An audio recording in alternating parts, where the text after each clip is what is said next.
Mrs. Duke, we're ready when you are. Thank you. Mrs. Duke, we're ready when you are. Thank you. We would like to welcome you to Decatur City Board of Education, the regular session, May 12th, 2020.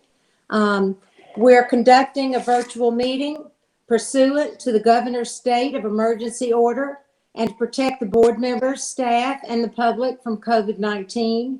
Jennifer, please call the roll. Okay, Donnie Lane, Here. Michelle King, Here. Dwight Jett, Here. Peggy Baggett, Here. and Karen Duke. Here. Board, you have a copy of the agenda before you. If there's no changes or corrections, we'll consider it approved as written. Approval of the minutes for the regular session, April 14th, and special session, April 30th, 2020. If there's no changes or corrections, we'll consider it approved as written. Dr. Douglas, business action and report. Mrs. Maples? The financial statements that you have are for the 7 months ended April 30th. The month of April, the general fund has revenues of $6,387,000, expenditures $6,848,000. So we had excess expenditures over revenues for the month of $460,000, leaving an ending fund balance of $23,590,000. And that's just a little bit over 3 months in reserve at the end of April. You also have the analysis that we do, the charts. You can see the ending fund balance is on that downward trend about where we normally are for April. And then also you've got the local revenues, and you can see we were just right where we were for 2018 and 2019 on our local revenues. Also, you have a financial statement for the child nutrition program. Revenues, $201,000, expenditures, $383,000. So expenditures over revenues for the child nutrition program of $182,194 and an ending fund balance of $1,830,000. And that's a little bit over 3 months in reserve for the CMP program. Of course, you know, we're not serving as many lunches right now, so we expected to see that deficit for the month of April. I recommend the board approve the financial statements and bank reconciliations for April. We have a recommendation from the superintendent to approve the financial statements and bank reconciliations for April. Do I have a motion? So moved. So moved. Ms. King, second. Ms. Baggett. Discussion? Melanie, I have a question on our finances. How much is the holding of our sales tax? What are we up to at this point on that lawsuit that's holding our money? The simplified seller's tax, the Morgan County Commission, it looks to me like it would be a little bit over $1 million in that account now, $1,127,000 the last time I looked at that, and that would be collections through May. For May, they collected $144,575. So of that portion of the $1,127,000, our part of that would be about $465,000. Wow. This is being, tell me again, it's being held in Montgomery. In because escrow, yes. of a lawsuit by The county commission. So the county commission, you know, we won the first round. So now they appealed that. And so now it's still being held. The judge said, okay, they'll keep holding it until the Supreme Court decides the case. So that's what we're waiting on. So each month it's growing. So for the month of May, that account grew by $145,000. Okay, thank you. Does anybody else have any other questions or discussion about the financial? All those in favor say, please call the roll, Jennifer. Okay, Donnie Lane, Michelle King, Aye. Dwight Jett, Aye. Peggy Baggett, Aye. and Karen Duke. Aye. Unanimous decision on the financial statements. Dr. Douglas. I recommend the board approve the personnel agenda for certified and non-certified personnel. We have a recommendation from the superintendent to approve the personnel agenda, certified and non-certified personnel. Do you have a motion?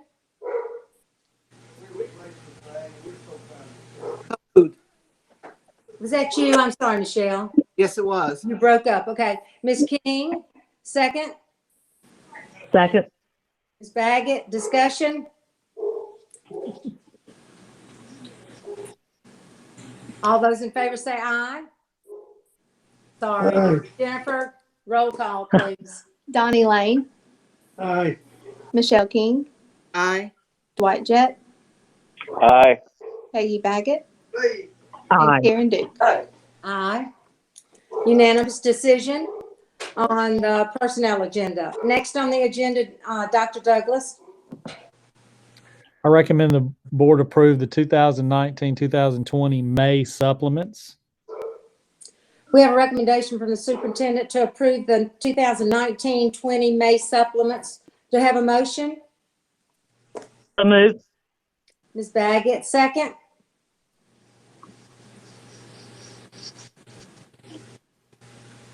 Second. Mr. Lane, discussion?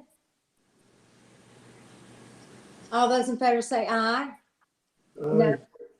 Call the roll, Jennifer. Donnie Lane. Donnie Lane, Aye. Michelle King, Aye. Dwight Jett, Aye. Peggy Baggett, Aye. and Karen Duke. Aye.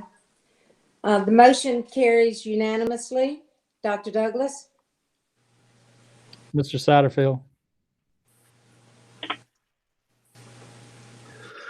Yes, we have the second reading of the proposed changes to the Code of Conduct. I think we only had one question from the first reading. So we had a very simple revision under subsection 1 of the proposed changes related to makeup work. We added the word excused. That's highlighted in your outlines is on any excused absences of 2 days or less during a week. A student has 3 days to make up missed work. So that was the only change that was requested to your board policy from the last reading. So I submit to Dr. Douglas and the board. I recommend the board approve the code of conduct for the 2020-2021 school year. We have a recommendation from the superintendent to approve the code of conduct for the year 2021 school year. Do I have a motion? So moved. Ms. Baggett, second. Second. Mr. Lane, discussion? Thank you for that modification, Dwight.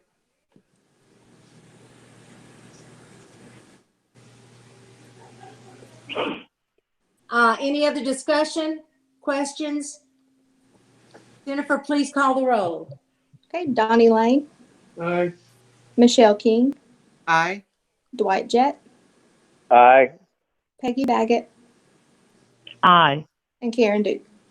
Aye. This motion passes unanimously. Dr. Douglas. I wanted to go back on the personnel agenda. I want to recognize 3 retirements. Terry Mahan, Decatur High, 21 years. Sandra Gamble, Eastwood, 25 years. And Beth Davis, Oak Park Elementary, 23 years. We want to tell them thank you for their service to Decatur City Schools. One other thing, I want to apologize to the board. We sent out a graduation at 7 and Decatur's on May 22nd at 7. Then he'll give you a construction update.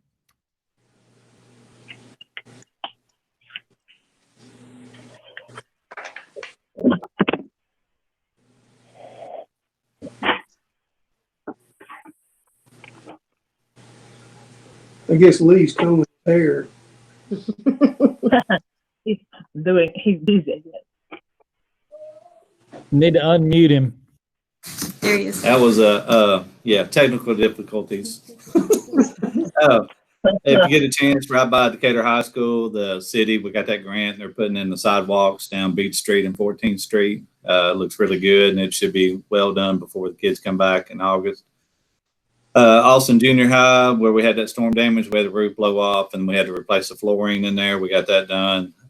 They're cleaning up and getting dumpsters out of the way and all that good stuff this week. And so by Friday, it'll be all cleaned up and done. Career Academy, the welding program, contractor mobilized on Monday.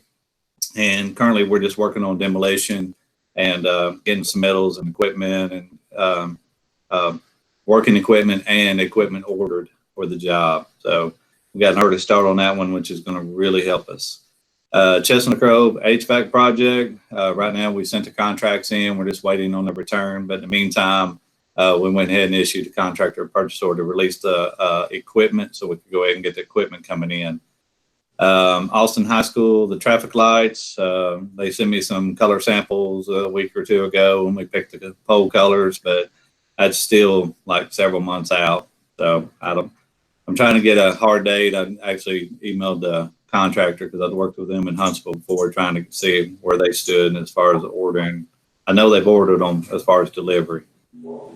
Central office, we had a kind of a virtual meeting with Emily and her group yesterday, working out the server room locations, IT, the switches, the drops, all the stuff that nobody sees and behind closed doors and behind walls, but very important that we get it right now and not later. So, any questions? Lee, if you spoke to the people that are approving this light for Austin High School and told them that we are dealing with a safety issue, would that move them along a little quicker? You're dealing with no, that's just manufacturing. They get apparently that's a business to get into. Poles are, I don't know why they take so long to get, Karen, but I mean it just is. I'm pushing them, but there's a bid through the city and the city's running it, but I just happen to know the contractor, and so I'm in their ear trying to see if nothing else, I'm trying to get them to get as much as a concrete and a rebar and all that work done over the summer. And then all they gotta do is come and set poles when they come in. Okay, thank you. Yep. Anybody else have questions for Lee? Sounds good. Thank you, Lee. Dr. Douglas, anything else? No, that's all I have. All right, board, any questions, discussion? Hey, Karen, just a comment. I really appreciate Dr. Douglas and Dwight's work on getting the graduation up for our kids. I think that's a huge accomplishment considering what we're dealing with right now. Well, we're very fortunate. A week ago, we didn't even think this was a possibility. So I'm very happy for our seniors. And I appreciate all the work that's going to go into it.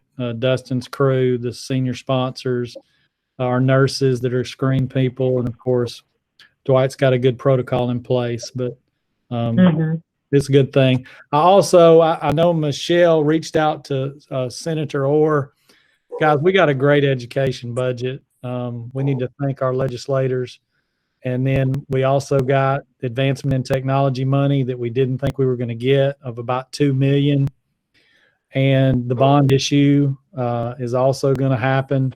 So in terms of support for education, our local delegation really helped us out. So not just Arthur, but Terry and Parker, we just needed to let them know. They had every right in uncertain times to cut the budget, and they didn't. So a thank you, I think, would be wise. And I know Ms. King already did that, but I would advise everybody to do that. Right. I reached out to not just Arthur, to the other ones as well.